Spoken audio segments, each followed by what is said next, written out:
So, ఎవరిలో అయితే ఈ పెన్నిస్ పైన ఉన్న స్కిన్ గనక వైట్‌గా అయిపోయి కలర్ చేంజ్ అవుతుంది అనంటే, వాళ్ళకి ఆ ప్రాబ్లము స్టార్ట్ అయింది. అండ్ ఆ ప్రాబ్లము స్కిన్ దగ్గరే ఉంటే, వాళ్ళకి సెక్సువల్‌గా సమస్యలొస్తాయి. ఏది అంగస్తంభన, స్థితిస్ఖలనం లాంటి సెక్షువల్ ప్రాబ్లమ్స్ వస్తాయి. ఈ ప్రాబ్లమ్ గనక ఈ పైన స్కిన్ దగ్గర నుంచి యూరిన్ వచ్చే హోల్‌కి గనక స్ప్రెడ్ అయింది అనంటే, ఖచ్చితంగా వాళ్ళలో స్లోగా ఏదో ఒక రకంగా ఈ ఈ హోల్ ఈ యూరిన్ వచ్చే ట్రాక్ అనేది చిన్నగా అయిపోవటము, ఇట్లాంటి సమస్యలు రావటానికి చాలా ఎక్కువ అవకాశం ఉంటది.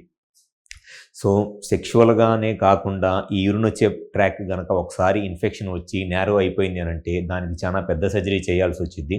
సో, ఎవరైతే ఈ స్కిన్ వైట్‌గా అయిపోయి, ఆ వైట్ ప్యాచెస్ నోటీస్ చేస్తున్నారో, దానికి మీరు ఎంత తొందరగా సుంతి చేపించుకుంటే, సర్కంసిషన్ చేపించుకుంటే, ఆ ఇన్ఫెక్షన్ అనేది ఇంత మట్టికే ఉన్నప్పుడు ఆ సుంతి చేసి ఆ స్కిన్ తీసేస్తాం కాబట్టి, మళ్ళీ ఈ యూరినరీ ట్రాక్‌కి పాస్ వచ్చే దారికి ఇన్ఫెక్షన్ రాకుండా, ముందే జాగ్రత్త పడినట్లయితే ఈ యూరినరీ ప్రాబ్లమ్స్ రాకుండా ఉంటాయి. సో, ఎవరిలో అయితే ఈ స్కిన్ ప్రాబ్లమ్ ఉండి వైట్‌గా ప్యాచెస్ రావటం అనేది గమనిస్తున్నారో, కుదిరితే ఒకసారి మా హాస్పిటల్‌కొచ్చి కన్సల్ట్ అవ్వండి. మాకు విజయవాడ, వైజాగ్, రాజమండ్రి, నెల్లూరు మరియు కర్నూలులో బ్రాంచెస్ ఉన్నాయి. మా దగ్గర చాలామంది పేషెంట్స్‌కి ఈ ప్రాబ్లమ్‌తో ఉన్న వాళ్ళకి సర్కంసిషన్ అంటే సుంతి సర్జరీ చేస్తాము. అది just day care procedure. Morning చేపించుకొని ఈవినింగ్ కల్లా ఇంటికి వెళ్ళిపోవచ్చు. అండ్ నెక్స్ట్ డే మార్నింగే వాళ్ళ వర్క్‌కి కూడా వాళ్ళు వెళ్ళిపోవచ్చు. సో, ఎవరైతే ఈ స్కిన్ వైట్‌గా మారటము అనేది నోటీస్ చేస్తున్నారో, మీరు ఎంత తొందరగా సర్కంసిషన్ చేపించుకుంటే అంత మంచిది.